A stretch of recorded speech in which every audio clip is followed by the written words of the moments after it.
Hello students, आज का जो हमारा टॉपिक है, name of this topic current density. इस टॉपिक का नेम है करंट डेंसिटी। आप अच्छी तरीके से जानते हैं कोई करंट जो है किस में फ्लो होता है, कंडक्टर में। वाई करंट किस में फ्लो होता है, कंडक्टर में फ्लो होता है। ठीक है। और करंट जो होता है पर यूनिट टाइम जितना चार्ज किसी कंडक्टर में फ्लो होता है, दैट इज कॉल्ड करंट। तो अब ये जो करंट जो निकल के आया उसका कॉन्सेप्ट क्या है, charge per unit time. Charge per unit time is called current. तो जो चार्ज हमारा फ्लो होगा किसी कंडक्टर में, ऐसे ही तो फ्लो होगा। ठीक है, इन लाइंस की फॉर्म में भाई इलेक्ट्रिक करंट ऐसे ही तो फ्लो होगा किसी कंडक्टर में। तो ये किस पे डिपेंड करता है, एरिया पे डिपेंड करता है। किस पे डिपेंड करता है, एरिया पे। और एरिया क्या होगा, नॉर्मली रखा हुआ होगा। भाई जैसे सपोज दैट ये है हमारा क्रॉस सेक्शन एरिया, तो करंट इस तरह से जाए इसमें। ये क्रॉस सेक्शन एरिया है तो करंट हमारा नॉर्मली इस तरह से जाना चाहिए। ठीक है। तो फिलहाल इसका डेफिनेशन लिख लेते हैं। इसका डेफिनेशन को थोड़ा डिफाइन करते हैं। The charge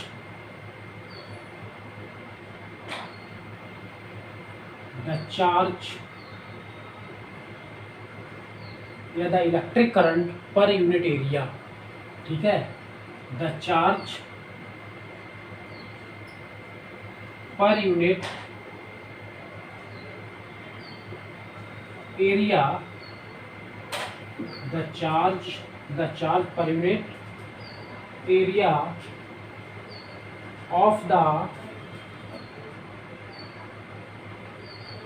charge flows,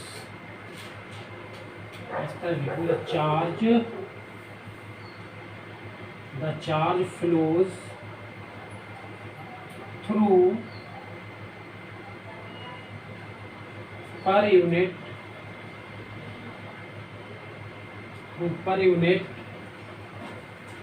the charge flows through per unit area of the conductor is called current density. Is called current density. While the area of conductor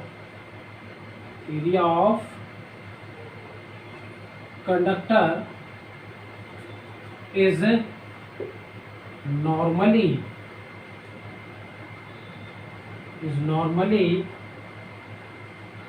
to the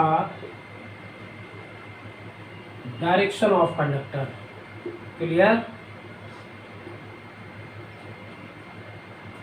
Is normally to the direction of electric current. ठीक है।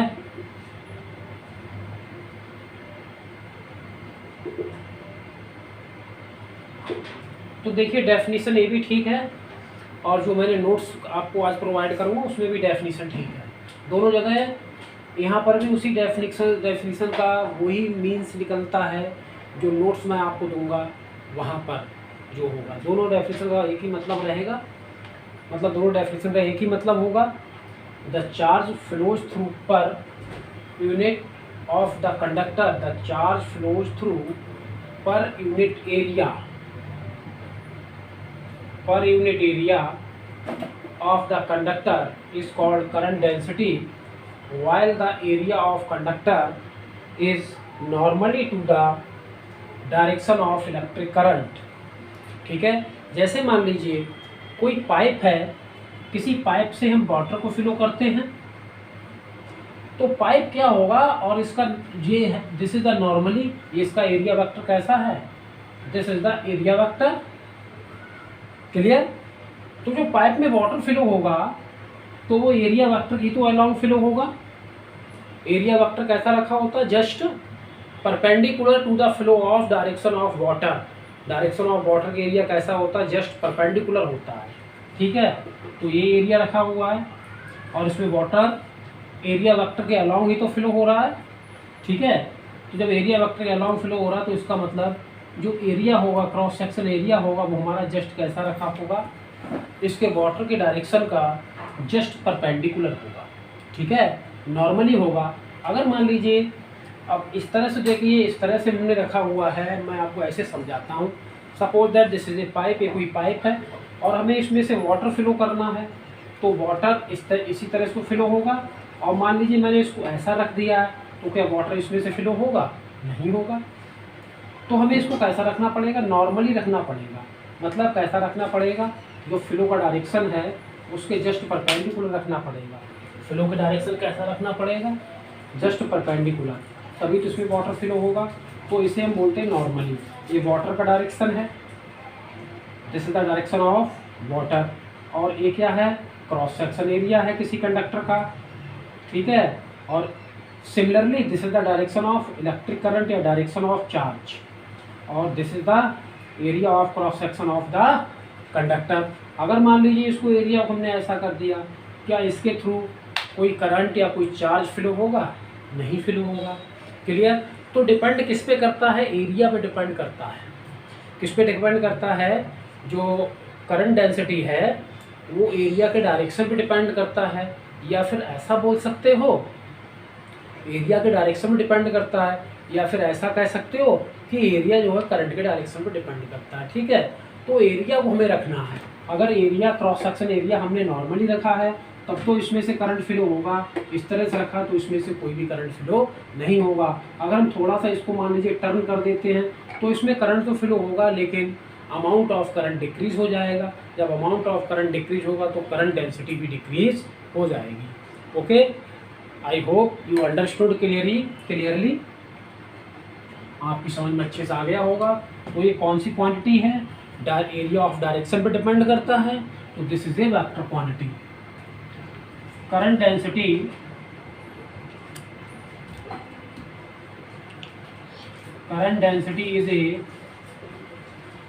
is a vector quantity. Current density is a vector quantity. कौन सी quantity, it is a vector quantity because it depends on the direction of area. मतलब area conductor किस तरह से रखा हुआ है उस पर डिपेंड करता है, ठीक है। तो ये vector it is denoted by, it is denoted by J से हम इसको डिनोट करते हैं, ठीक। अब इसका फार्मूला लिख लेते हैं। तो current density equal to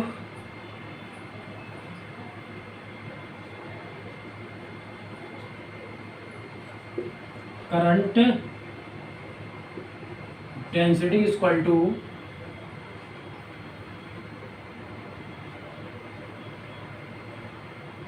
charge per unit time,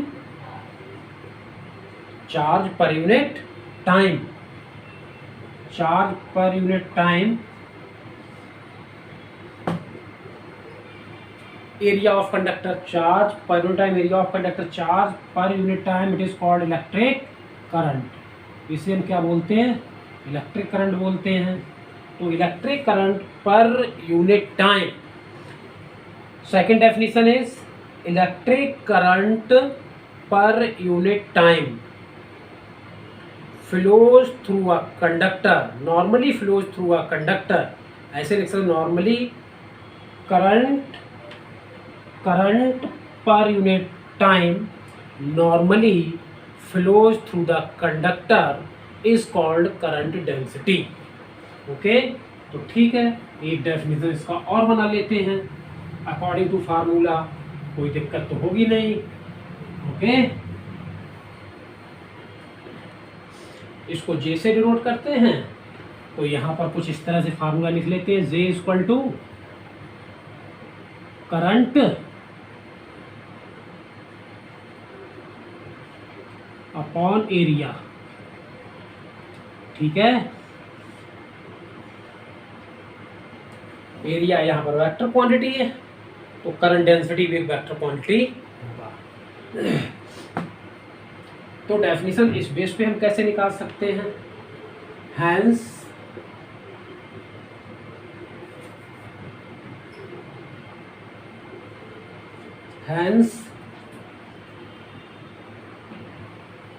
current electric current लिख देते हैं, electric current, hence electric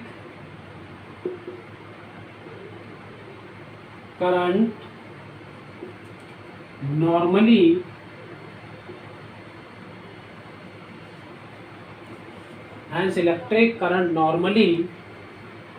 flows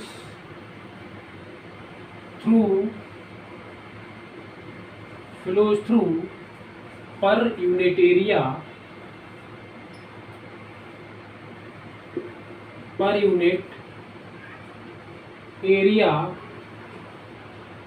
of the conductor is called current density, is called current density।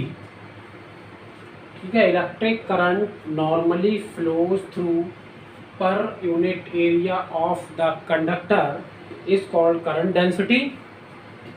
ये डेफिनेशन में हमने इस बेस पे इसको निकाला है, तो ये डेफिनेशन भी आपका ठीक है।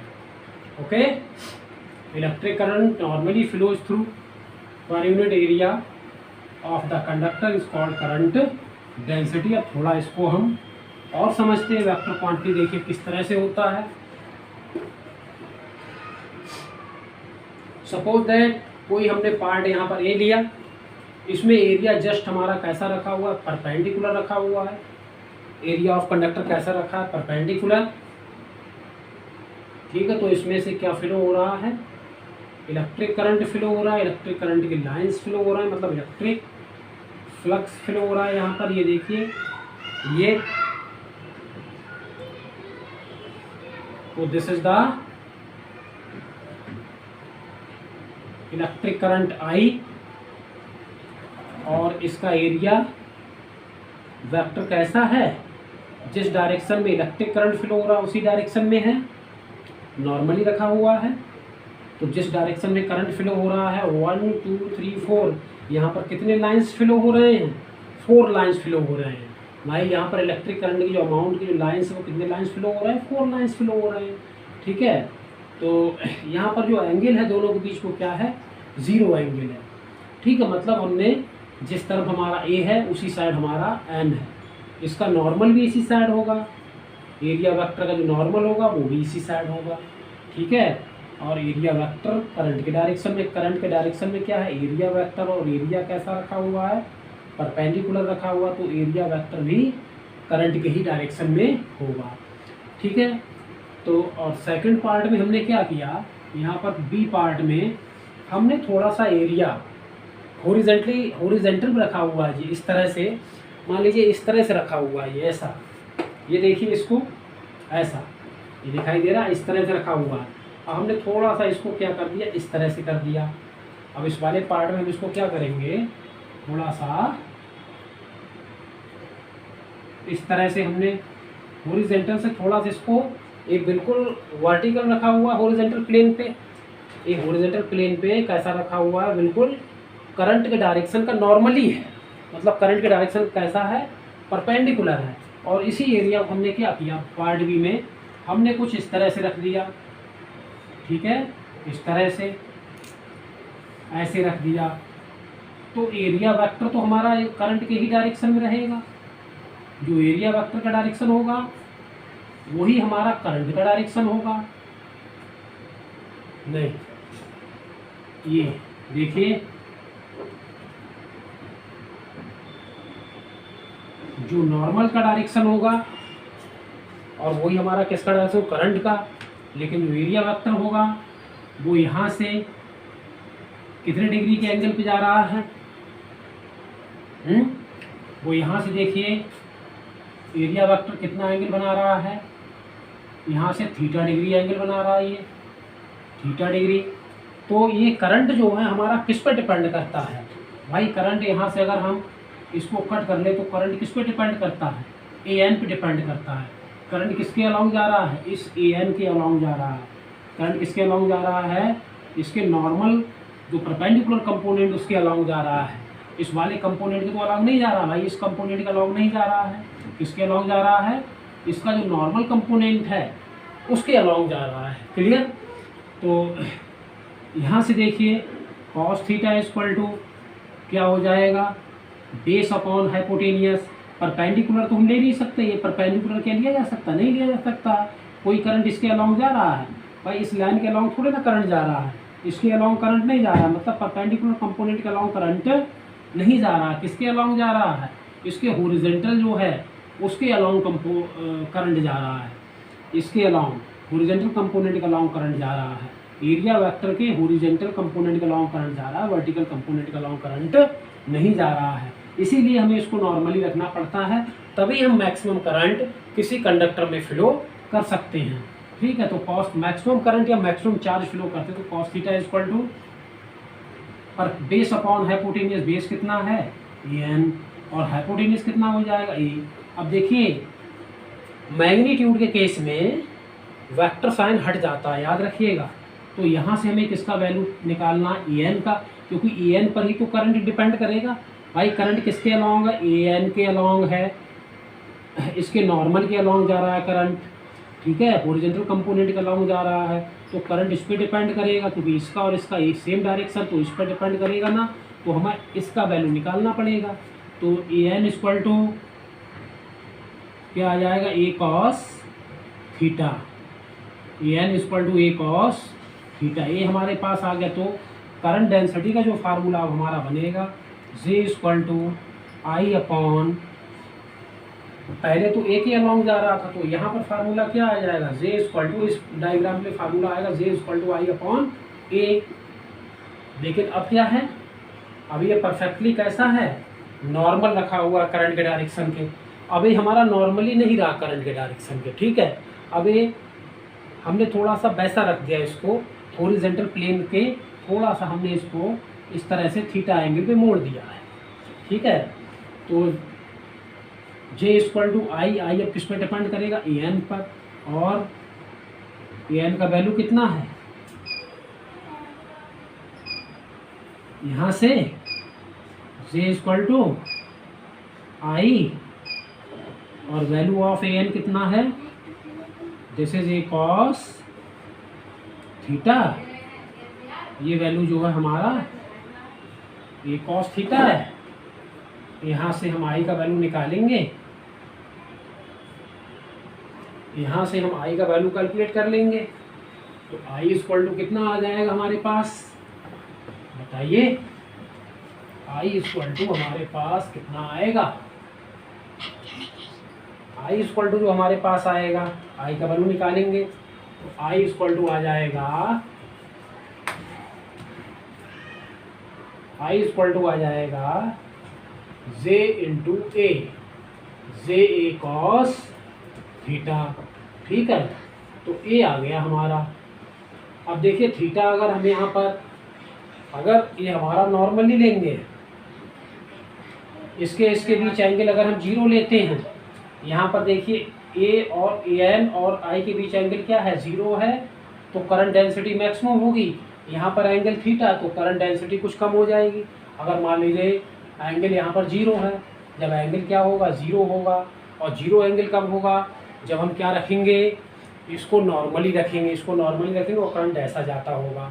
तो करंट क्या है, मार्कर के डायरेक्शन में मेरा करंट है, मार्कर के डायरेक्शन में करंट है, और ये दिस इज द एरिया, ये एरिया है, मार्कर डायरेक्शन करंट और ये एरिया। तो दोनों बीच एंगल कैसा है, 0 डिग्री है।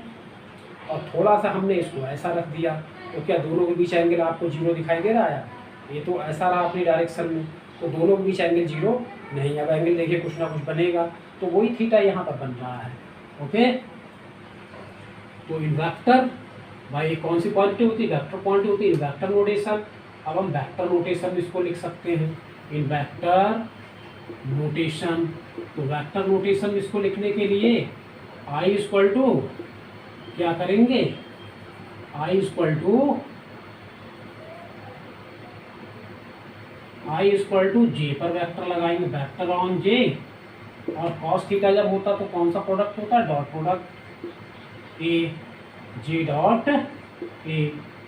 ठीक है, तो अब देखिए जे कौन सी quantity, current density, vector quantity. और वैसे वेक्टर क्वांटिटी हमारे डेफिनेशन या जो भी हमने एक्सपेरिमेंट यहाँ पर किया उसके अकॉर्डिंग वेक्टर क्वांटिटी है, क्योंकि डायरेक्शन के चेंज होने पर करंट डेंसिटी चेंज हो रहा है। तो उसका मतलब किस पे डिपेंड कर रहा है, डायरेक्शन पे। किसके डायरेक्शन पे, area of cross section of conductor के, cross section area of conductor के डायरेक्शन पे डिपेंड कर रहा है। ठीक है, तो this is a vector quantity. अब अगला एक थोड़ा सा हेडिंग और हम आपको पढ़ा देते हैं। देखिए अब पढ़ते हैं कंडक्टेंस। अभी इसका हाँ ऐसा यूनिट रह गया निकालने के लिए, ऐसा यूनिट निकाल देते हैं। ऐसा यूनिट एंड डायमेंशनल फार्मूला। तो ऐसा unit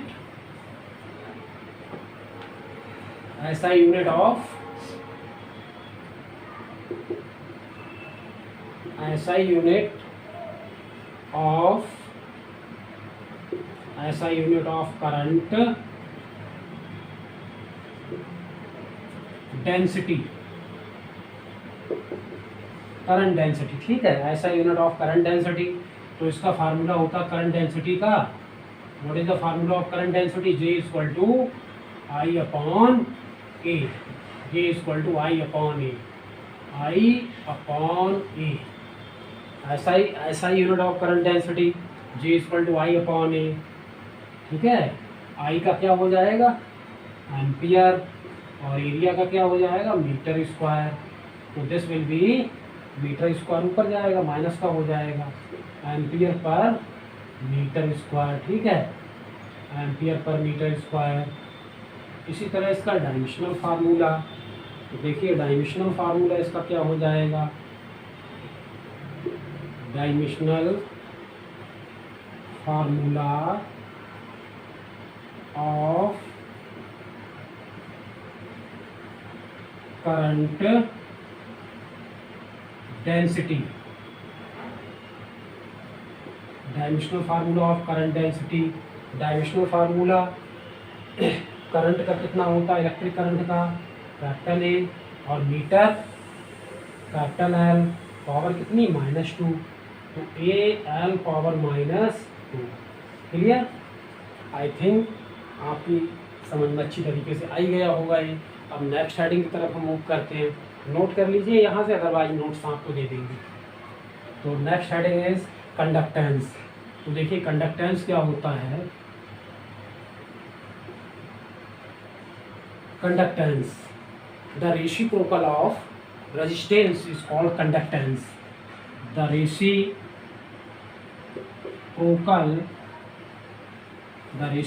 of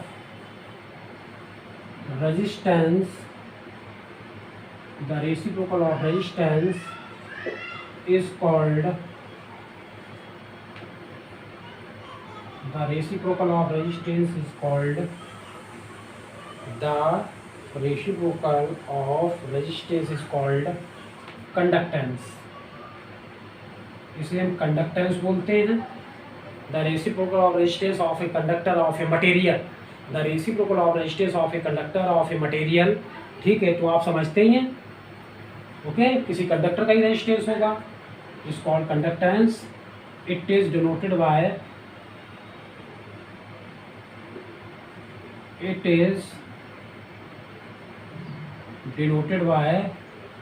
capital G. Capital G से हम क्या करते हैं, इसे डिनोट करते हैं। कैपिटल जी इक्वल टू क्या आ जाएगा, 1 कैपिटल आर। ये हो गया भाई इसका formula, G equal to 1 capital R. अब इसका ऐसा यूनिट देख लेते हैं। ऐसा यूनिट देखिए क्या होता है, जिस तरह से रेजिस्टेंस एक स्केलर क्वांटिटी होता है, उसी तरह से कंडक्टेंस भी एक स्केलर क्वांटिटी होता है। जैसे रेजिस्टेंस एक स्केलर क्वांटिटी होता है, कंडक्टेंस भी एक क्या होता है, स्केलर क्वांटिटी होता है, जैसे रेजिस्टेंस होता है। ओके, अब देखिए ऐसा यूनिट, ऐसा यूनिट ऑफ कंडक्टेंस